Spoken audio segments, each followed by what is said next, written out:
예, 월요일 뉴스 탑10은 바로 여기부터입니다. 양궁이란 종목을 다른 나라 사람들은 이렇게 평가하는 모양입니다. 4년마다 여러 나라가 모여서 화살을 함께 쏘고 결국 한국인에게 금메달을 주는 게임이다. 보신 그대로 우리 대표팀이 올림픽에 걸린 금메달 5개를 모두 싹쓸이 했습니다. 그 중심에 여기 이제는 뭐 살아있는 전설이라고 불러도 되겠네요. 이 선수, 김우진 선수가 있습니다. 바로 화면 만나보겠습니다.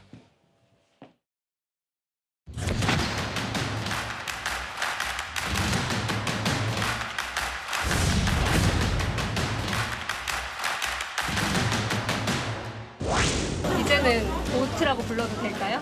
이제는 당당히 그 이름을 받을 수 있는 자격을 얻지 않았을까라는 생각이 듭니다. 보트라는 칭호를 받는다는 것 자체가 욕심은 났지만 또 얻는다는 것 자체가 그렇게 쉽지 않았으니까요. 근데 이번엔만큼은 마지막 남은 퍼즐 조각을 맞추게 되면서 그 칭호를 얻게 된 것 같습니다. 네, LA 올림픽까지 바라본다고 봐도 되는 거죠? 네, 뭐 저는 아직 은퇴를 하지 않았고 선수 생활을 계속 이어갈 생각이기도 하다 보니까 저는 LA까지도 열심히 노력할 생각입니다. 양궁이 이제 자꾸 룰을 좀 바꾸잖아요. 또 바꾸면 저희는 바꾼 룰에 따라서 항상 최강이었습니다. 또다시 룰을 바꿔도 저희는 최강일 겁니다. 양궁 어벤져스라고 불러도 될까요? 그렇게 불러주신다면 감사할 것 같습니다. 막 들뜨지 않고 차분하면서도 고트, 그러니까 양궁의 전설, 본인이 지금까지 양궁 역사상 가장 뛰어난 선수냐라고 물었을 때 뭐 그렇게 불러도 될 것 같다.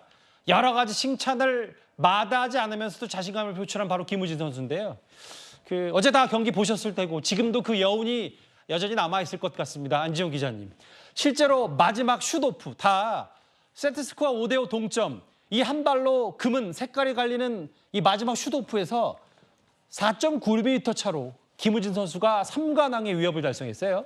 4.9mm면요. 한 골판지 하나 정도, 그 정도 두께밖에 안 될 텐데요. 사실 육안으로 딱 TV를 보고 나서는 곧바로 이게 이겼나 싶을 정도로 굉장히 마음 졸이면서 봤는데 맞아요.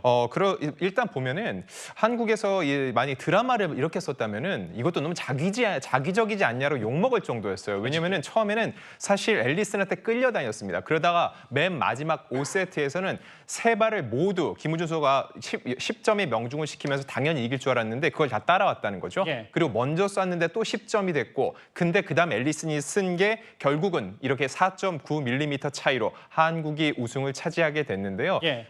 정말 결승전다운 무대였다고 보고요. 아까 앵커께서 말씀하신 것처럼 끊임없는 드라마 끝에 결국은 한국이 우승하는 드라마라는 거, 그 얘기 다시 한번 세계 모두가 공감했을 것 같습니다. 그러니까 이제 안지용 기자 말씀은 너 일부러 갈등을 조정해서 마지막에 해피엔딩을 끝나는 것처럼 각본 없는 드라마인데 각본이 있었다면 너무 자기적이었을 거다. 그만큼 네. 명승부였고 본인들도 인정을 했어요. 그리고 아까 자막에 잠깐 나갔지만 이 4.9mm 차가 지금 이렇게 육안으로 보면 큰 화면으로 봤을 때 김우진 선수가 좀 더 가깝게 쏜 거 아니지만 골판지 하나 차이로 더 엑스텐 10점에 가깝게 쏜 게 바로 김우진 선수이기 때문에 정말 골판지 한 장 차이, 깻잎 한 장 차이로 금메달 3개를 정말 마무리 지은 김우진 선수입니다. 그런데 상대가 전설 김우진 선수여서 그렇지 이 결승에서 만난 미국 선수 브래디 앨리슨, 이 선수도 내공이 만만치가 않았습니다. 지금 국내에서는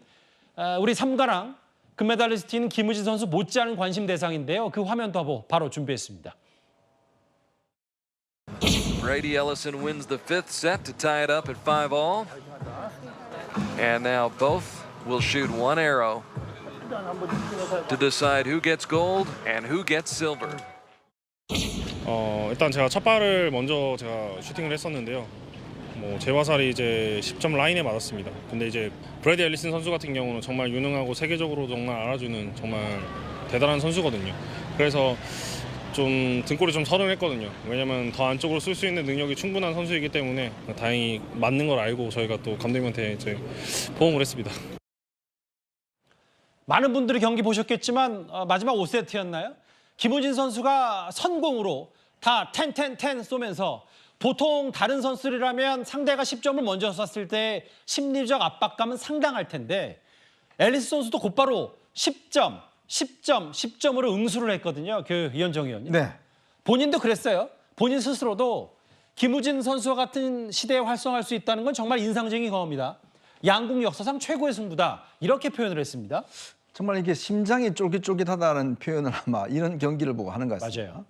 보통 이렇게 텐을 쏘면 사실 김우진 선수 같은 경우는 그다음에 샷업할 때 좀 흔들렸을 가능성도 있어요. 왜냐하면 본인은 세 번 다 텐을 쐈는데 앨리슨 선수도 다 텐을 쐈단 말이에요. 예. 그러면 어떤 주도하는 선수가 상당히 어떤 두려움에 떨만한데 그 다음에 또 텐을 쏩니다. 또 앨리슨 선수도 마찬가지로 정말 그 선하나 사이를 두고서 또 이제 텐을 쏘는 거예요. 이걸 보고 제가 이제 이 반도체 같은 경우에 우리가 초격차라고 이야기를 하지 않습니까? 정말 이 어떤 마지막 이 10점 점수에서 초격차를 우리가 경험을 한 것 같습니다. 예. 바로 이런 차이로 인해서 결국 금과 은이 나눠지는 예. 거거든요.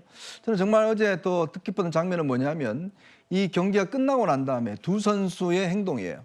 앨린 선수가 보면 정말 김우진 선수를 정말 존경하는 것 같아요. 맞아요. 같이 손도 들어주고 같이 두드려주고 어떤 면에서 보면 정말 이 경기를 정말 잘 싸웠다. 정말 치열하게 싸웠다라는 것을 아주 대표적으로 보여주는 장면이 아닌가 싶습니다. 예. 그만큼 정말 올림픽이라는 게 우리가 보면 정말 전 세계 선수들이 4년 만에 한 번씩 꿈의 무대 아니겠습니까? 근데 우리가 중요한 것은 금운동도 중요하지만 그 선수들 간의 스포츠맨십이 정말 중요하거든요. 예. 그러니까 정말 1등과 2등에 정말 비교할 수 없을 정도로 격찬한 선수들끼리 보여줬던 어떤 인간미, 예. 또 우애 이런 것도 제가 볼 때는 거의 금메달감이었습니다.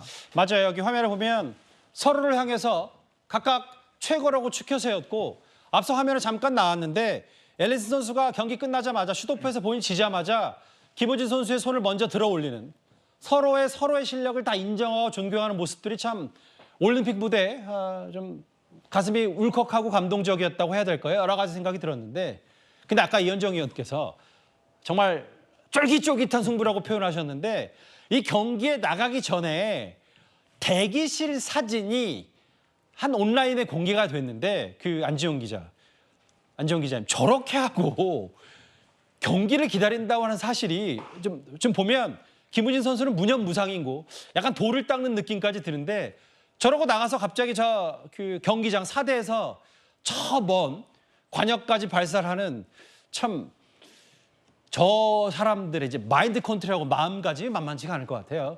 자, 저게 세계 양궁 연맹에서 공개한 건데 정말 시의적절해서요. 다들 결승전 직전에는 과연 뭐라고 있을지 궁금한데 저렇게 불과 3m 거리밖에 안 되는 곳에서 서로를 마주보고 있을지 모른다는 겁니다. 근데 저 사진 보면 굉장히 재밌는 게 동메달 결정전을 보고 있거든요. 저 앨리슨 선수 입장에서는 본인이 조금 전에 준결승에서 꺾은 이우석 선수의 경기를 보면서 다리 한쪽을 저렇게 한쪽에 올리고 있습니다. 굉장히 편안하게 보는 반면 예. 김우진 선수는 그런 앨리슨을 좀 응시하는 것 같죠. 내가 복수를 하겠다 그런 의미가 아니었을까 생각이 드는데 예. 자, 두 사람의 속내는 알 수 없지만 적어도 저 사진을 본 네티즌들은 내가 심장마비 걸릴 것 같다. 저렇게 가림막도 없으면 너무너무 어색하지 않냐라고 했는데 예. 저런 긴장감과는 달리 아까 이현종 의원도 말씀하셨지만은 승리 직후에 김우진 선수의 손을 들어줬죠. 그리고 시상대를 보신 사람들은 아실 겁니다. 원래 이번에는 이렇게 메달을 받게 되면은 지도가 있는 그 상자를 주죠. 그 상자를 앨리슨이 자기 다리에 끼고는 박수를 쳐는 모습까지 보여줍니다. 맞아요. 정말 두 사람은 단순한 승부를 넘어서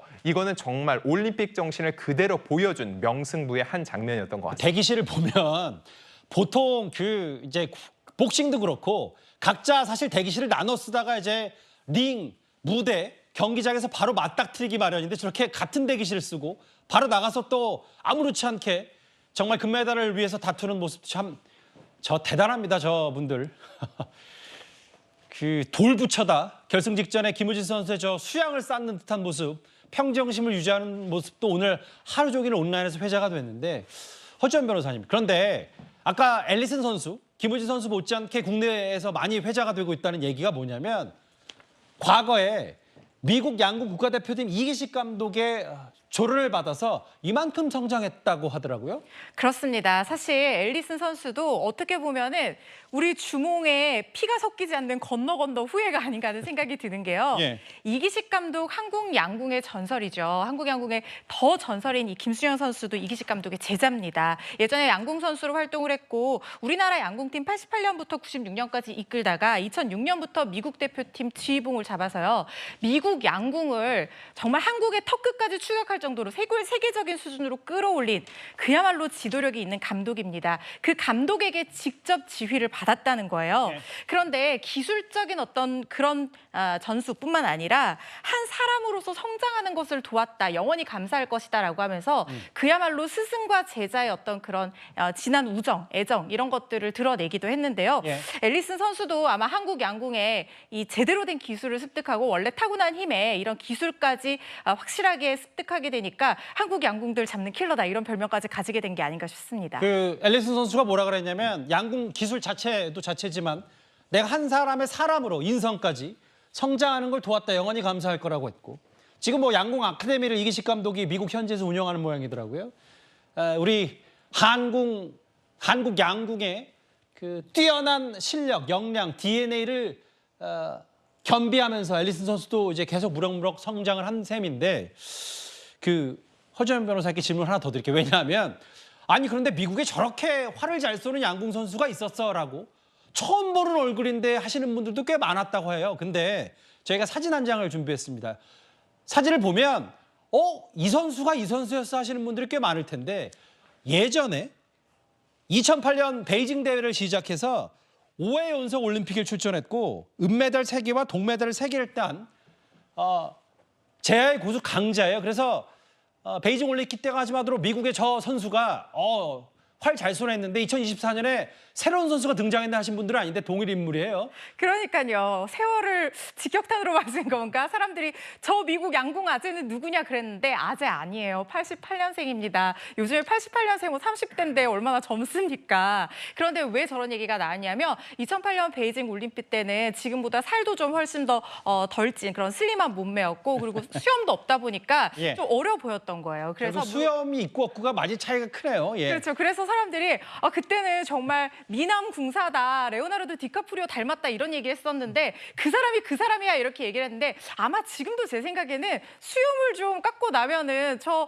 멋진 모습이 남아있지 않을까. 그리고 실력으로 봐도 뭐 그야말로 양궁계의 디카프리오 아니겠습니까? 예. 실력이 결국에는 모든 걸 말한다는 생각이 듭니다. 지금 저 SNS들을 보면 저희도 앨리슨 선수에 좀 주목이 돼서 본인 SNS를 좀 찾아보니까요. 미국은 우리나라처럼 양궁 그 선수 시스템이 체계적이지 않아서 저렇게 캠핑카에 있는 좀 넓은 공터에서 활을 쏘는 연습도 하고, 실제로 앨리슨 선수 본인도 미국에서 양궁을 전업으로 해서 전문적으로 하는 선수가 본인이 거의 유일하다시피 하기 때문에 여전히 저렇게 노을 지는 미국 그 넓은 계곡, 협곡 이런 주변에서 연습을 한다. 앨리슨 선수가 좀 많이 소환이 됐습니다. 이번에 그만큼 살아있는 전설, 그 한국 남자 양궁, 전 세계적인 남자 양궁계 최강자인 김우진 선수와 맞붙었어도 손색 없는 앨리슨 선수를 좀 주목해 봤습니다. 근데 다음 화면을 볼까요? 그 김우진 선수 좀 집중을 해볼게요. 안지홍 기자님. 역대 가장 실력이 좋은 선수를 뜻하는 고트. 김우진 선수 본인도 이제 올림픽에서 5개의 금메달을 보고 이렇기 때문에 본인 스스로도 본인을 이렇게 부르는 걸 전혀 어색해하지 않는 것 같아요. 사실 이제 인정할 건 본인도 인정해야죠. 여기서 또 부인하면 지나친 겸손이 될 것 같은데, 이전까지는 올림픽, 하계 올림픽과 동계올림픽 통틀어서 금메달을 4개씩 딴 선수들이 있었습니다. 김순영, 진종호, 사격, 그리고 전희경 쇼트트랙인데 그걸 넘어서 이제 김우주 선수가 5개로 가장 많이 땄다는 겁니다. 사실 지금도 탁구하면은 현정화를 얘기하는 것처럼 양궁하면은 김순영, 서울 올림픽 때부터 시작해서 김순영을 떠올리는데, 이제 앞으로 양궁을 시작할 때 가장 먼저 나오는 수식어 중에 하나가 김우진이 될 것으로 보이고요. 예. 중요한 건 뭐냐면은 김우진 선수 아직까지도 배가 고프다는 겁니다. 사실 조금 전에 앨리슨도 5회 연속 출전을 하고 있죠. 이게 나이 많다고 해서 빠지는 이렇게 체력전이 아니라 정말로 집중력을 갖고 여기서 국가대표 선발전에서 충분히 승리를 하면 다음 올림픽, LA 올림픽에 나갈 수 있기 때문이거든요. 그렇다면 지금 5개가 아니라 김우진 선수가 다음 올림픽을 통해서 6개, 7개 본인의 이 금메달 성적을 더욱더 올려갈 수 있다는 겁니다. 근데 이제 최진봉 교수님, 예. 아직 금메달 5개고 92년생인가요, 김우진 선수? 물론 뭐 누가 봤을 때는 이제 조금 나이가 양궁 선수로서는 많으면 많다는, 뭐 대표팀에서도 맏형이니까 다만 은퇴는 없다. 뭐 다음 올림픽 얘기까지 김우진 선수가 하더라고요. 그렇습니다. 그러니까 뭐라고 얘기하냐면 끝까지 본인은 최선을 다하겠다는 것이고요. 나이와 관계없이 본인은 양궁 선수다 이렇게 얘기했어요. 저는 예. 대단히 좋은 자세라고 생각합니다. 나이가 많으면 당연히 물러나야 된다는 그런 고정관념 깨야 된다고 생각하고요. 양궁 국가대표로서 역할을 했고 지금까지 계속 해왔지 않습니까? 그리고 후배들에게도 얼마나 모범이 되는 모습을 보여주는지 몰라요. 끊임없이 노력하는 저런 모습. 그리고 젖고 나면 가만히 있으면 마르게 돼 있다고 얘기를 해요. 부침이 있을 수도 있지만 본인이 갖고 있는 기본적인 생각 자체는 할 수 있는 데까지 최선을 다하겠다는 것이고 변화에 빠르게 적응해야 한다고 본인도 얘기하고 있거든요. 저는 예. 김문진 선수가 그런 부분들 잘하기 때문에 지금까지 저렇게 선수 생활을 할 수 있고 삼관왕이라고 하는 또 5개라는 올림픽 메달을 딸 수 있는 그런 영광스러운 자리에 오지 않았을까. 결국 김우진의 그 어떤 자세 이런 부분들이 오늘의 김우진을 만들어낸 게 아닌가 이런 생각이 듭니다. 야, 그럼 앞으로도 금메달을 더 몇 개, 지금도 살아있는 전설이고 우리나라 선수 모든 종목 동학에 다 통틀어서 5개 금메달을 목에 건 선수는 양궁의 김우진 선수가 유일한데 앞으로도 더 선수 생활을 이어갈 의지가 참 대단한 것 같습니다. 우리가 양궁하면 모든 메달을 다 딴 것처럼 보이지만 사실 이번 파리올림픽이 전 종목에서 그러니까 남녀 혼성전 합쳐서 5개 금메달을 모두 따낸 건 이번 파리올림픽이 처음입니다. 그래서 한때 유명한 책 제목이기도 했던 게 바로 초격차. 우리나라 양궁 시스템. 오직 실력으로만 대표 선수를 뽑고 한 번 선발되면 그 무엇도 어떤 외압과 뭐 배경, 선발 결과를 흔들 수가 없다. 이게 당연한 거잖아요. 사실 이런 공정한 과정이. 그런데 지극히 상식적인 걸 지키는 게 어렵다는 이 과정. 정의선 양궁협회 회장은 이런 말을 하고 있습니다. 한번 들어보겠습니다. 일단 우리 선수들께 제일 고맙습니다. 예, 선수들이 본인들이 꿈꾸는 걸 이뤄서 그게 기량을 많이 살렸고 그 선수들이 모든 걸 이뤘다는 게 제일 기쁩니다. 옛날에 이제 양궁을 처음 이제 우리나라가 시작하게 됐을 때 그때부터 노력하셨던 또 선대 회장님들 계시고 그리고 또 양궁협회 시스템이 그때부터 만들어졌고 그렇게 해서 그 전통이 이어져 왔고 또 무엇보다 중요한 것은 협회와 그리고 우리 선수들 그리고 우리 모든 스태프의 그 믿음인 것 같습니다. 서로 믿고 한 마음으로 했기 때문에 저희가 좀 잘할 수 있었던 것 같습니다. 특히 이번에 그 올림픽 스포츠 본연의 것보다 공정이라는 화두 이현정 의원님 현대가의 양궁 사랑이야 저희가 지난주에도 많이 뉴스탑들을 짚어봤지만 특히 공정 어떤 과정도 흔들 수가 없고 과거 올림픽에서 메달을 땄다고 해서 전혀 보장되지 않는 이런 시스템 뭔가 정치적으로 사회적으로 문화적으로 영향을 끼칠 만한 게 뜻하는 바가 큰 것 같거든요. 저는 그러니까 이번에 양궁을 보면서 2가지 키워드가 떠오릅니다. 일단 공정과 첨단 기술 이 2가지가 떠올라요. 사실 우리나라 이 스포츠계 같은 경우는 인맥, 항맥 굉장히 좌우가 많이 됐죠. 예. 특히 최근에 문제를 일으킨 축구 같은 경우만 봐도 그렇습니다. 특정 대학교 출신들이 계속적으로 이제 어떤 이 발탁이 되고 이러면서 끌어주는 이런 게 있는 거죠. 그리고 또 기존에 금메달 딴 선수들에 대한 특혜. 예를 들어서 양궁 같은 경우도 초기에는요. 예전에 그 금메달 딴 선수들 같은 경우는 1, 2회 예선 같은 경우는 면제해 줘야 되지 않느냐. 이런 주장들이 있었대요. 예. 근데 양궁협회가 그걸 굉장히 처음부터 아주 잘라냈다고 그럽니다. 즉 모든 선수들은 똑같은 어떤 자격, 똑같은 공정한 자격으로 한 5번 치러지는 그 어떤 절차를 거쳐야 된다는 거예요. 거기서 결국은 뽑혀지는 선수에 대해서 결국은 선수로 나갈 수 있는 그런 선발전이 되다 보니까 예. 정말 이 선수들이 치열하게 한다고 그럽니다. 지금 특히 선수들 같은 경우 보통 하루에 한 1000발 정도 쏜다고 그래요, 연습을. 참 말이 그러니까 예전에 정말이죠. 예를 들어서 금메달 딴 선수들 그 다음에 떨어진 선수가 꽤 있습니다. 그러니까 그게 뭐냐면 금메달 땄다고 해서 그 사람에게 특혜를 주는 게 전혀 없다 보니까 정말 이번에 나오는 남녀 선수들 특히 여성 선수들 같은 경우는 대부분 다 처음 보는 선수들이 많아요. 그러니까 그런 선수들이 국제 무대에 나가서 경험이고 뭐고 간에 그런 실력을 갖춰 나갔기 때문에 결국은 이렇게 승리할 수 있었던 결국 이 공정의 가치가 예. 우리 전반적인 사회에 있어서 저는 굉장히 중요한 의미를 던지고 있다. 즉 세계와 경쟁하는 데 있어서 이런 공정한 시스템 이게 굉장히 중요하고 두 번째로는 이 첨단 기술입니다. 사실은 우리나라 이 감독들이요 세계 각국에 지금 파견이 많이 돼 있습니다. 그렇죠. 기술적으로 보면 굉장히 평준화가 돼 있어요. 또 우리의 비법들을 많이 가르치고 있어요. 그러나 단 하나 가르치지 못한 게 바로 이 항상 앞서 나가는 첨단 기술이에요. 그래서 우리가 초격차라는 이야기를 하거든요. 예. 이번 같은 경우 이야기를 들어보니까요. 이 현대자동차가 이제 로봇 회사가 있습니다.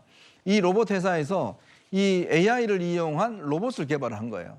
즉 어떠한 상황에서도 여러 가지 바람이나 뭐 어떤 상황에 어떤 해서 이 센서로 이걸 해서 정확하게 10점을 하는 이 바로 로봇을 개발해서 그러게요. 이걸로 선수들이 같이 경쟁을 했다는 거예요. 저는 이번에 보면 마지막에 이제 김우진 선수가 정말 10 쏠고 마지막에 또 10을 쐈지 않습니까? 예. 저는 이 효과가 있을 거라고 봐요. 왜냐하면 김우진 선수도 저 로봇하고 붙었는데 초기에는 앞부분에는 김우진 선수도 굉장히 비슷비슷했다는 겁니다. 근데 후반으로 갈수록 이 로봇한테 졌다는 거예요. 그 이유는 뭐냐? 사람은 감정이 있거든요.